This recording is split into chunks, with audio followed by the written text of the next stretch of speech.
Unang-una, sa sobrang laki ng leeg niya,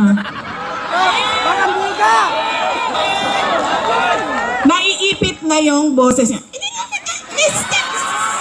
Mr. Speaker!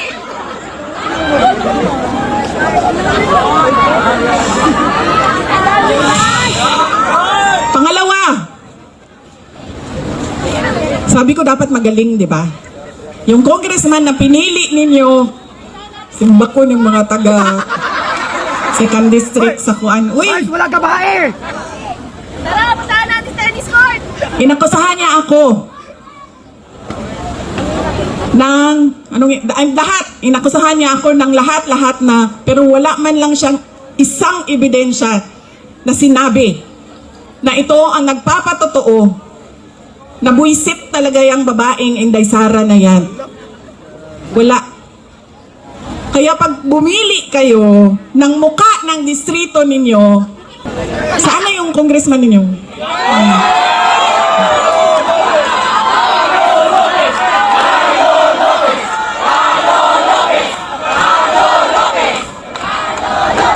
Ganitong klaseng pagmumuka ang ilagay ninyo sa kongreso.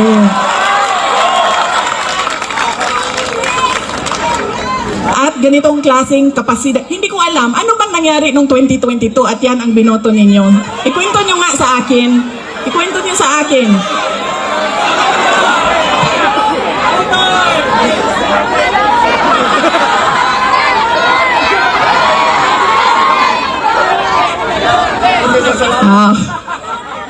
Yan na ang sinasabi. Kasi talaga, totoo. Nung nakita ko siya na nagsasalita patungkol sa akin,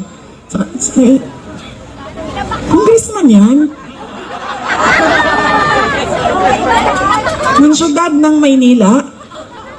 Di ba, ang sobrang laki ng pride natin bilang Pilipino sa syudad ng Maynila. Tapos, yan ang sinasabi ko. In-endorse ng mayor ninyo, in-endorse ng sikat, binoto ninyo, hindi nyo man inisip.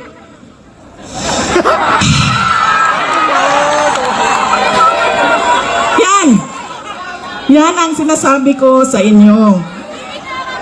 Kasi, ang ugali natin, in-endorse ng sikat, sikat ang apelido, kinabuto ko na ito.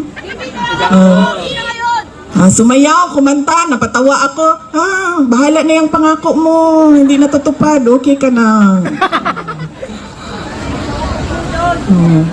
Yan ang...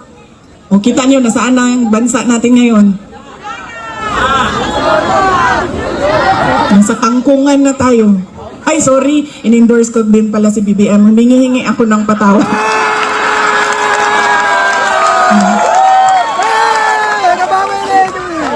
Humihingi ako ng patawad sa inyong lahat.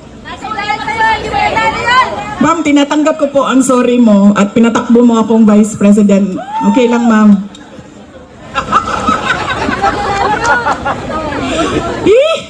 Ano sabihin, manguli na to, uy.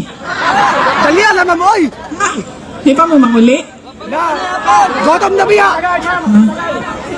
Ang sada. Kaya nga tinanggal ko yung seal ko dito kanina kasi alam ko na kung anong mangyayari sa kampanya na ito. Alam ko na po!